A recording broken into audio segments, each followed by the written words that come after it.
Hey, I am Anik and welcome to my YouTube channel. और ये है मेरी लिखी हुई स्टोरी सीरीज का पहला चैप्टर। हर कहानी मैं फील और इमोशंस के साथ लिखता हूँ और अब तुम्हारे लिए स्क्रीन पे लाया हूँ। मुझे नहीं पता मैंने क्या बना दिया है, बस होप करता हूँ कि तुम्हें अच्छा लगे।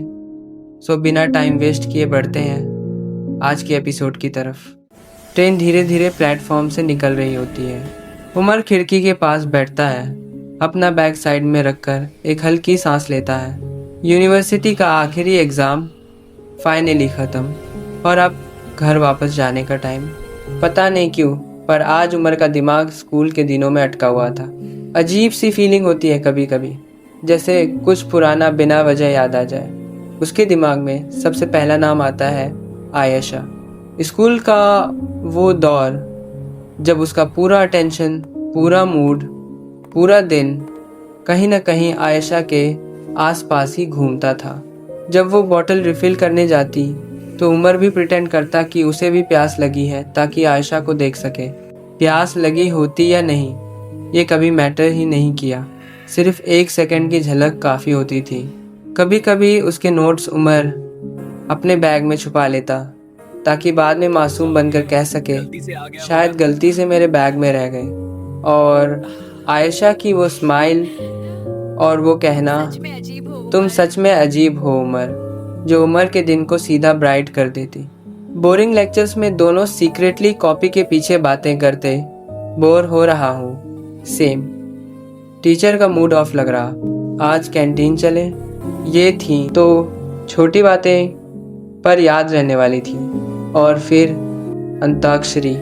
क्लास में सब मस्ती करते, पर जब आयशा गाती उमर को लगता कि इस आवाज़ से ज़्यादा सुकून दुनिया में कुछ नहीं। फिर अचानक एक दिन पता चला आयशा नेक्स्ट वीक ही शिफ्ट हो रही है।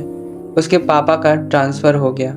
उमर कुछ बोल ही नहीं पाया, बस देखता रहा और वो चली गई।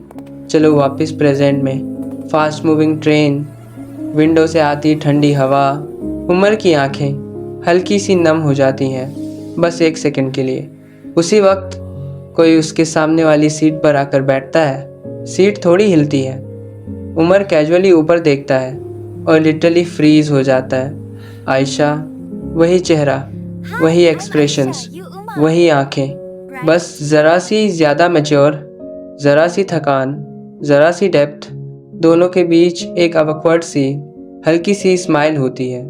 वो पहले कंफर्म करती है कि क्या ये वाकई उमर ही है। उमर हेड नोट करता है, हाँ वो ही है। उमर के अंदर हर पुरानी मेमोरी एक सेकंड में लौट आती है और आयशा को शायद उसको भी सब याद आ गया था। दोनों थोड़ा सा कैच अप करते हैं। आयशा सॉफ्टली बताती है कि वो वापस उसी शहर जा रही है, बट दिस टाइम अकेली। 1 साल पहले एक्सीडेंट में उसकी फैमिली चली गई। उमर चुप हो जाता है, समझ ही नहीं आता क्या बोले।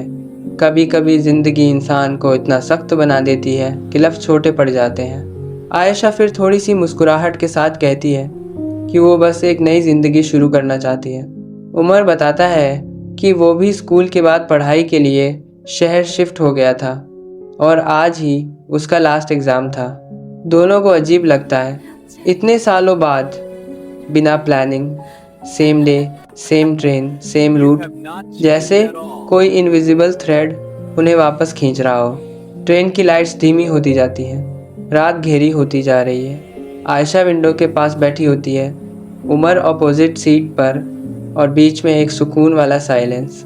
कभी कभी ज़िंदगी में ऐसे पल आ जाते हैं जिनकी कोई वजह नहीं होती, बस हो जाते हैं। और शायद ये मिलना भी उन्हीं में से एक था। तो कैसा लगा आज का एपिसोड?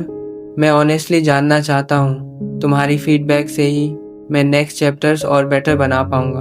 और हाँ, आगे स्टोरी और ज़्यादा डीप और ज़्यादा इंटरेस्टिंग होने वाली है। So make sure you subscribe ताकि हम नेक्स्ट एपिसोड में फिर मिल सके। Thanks for watching guys.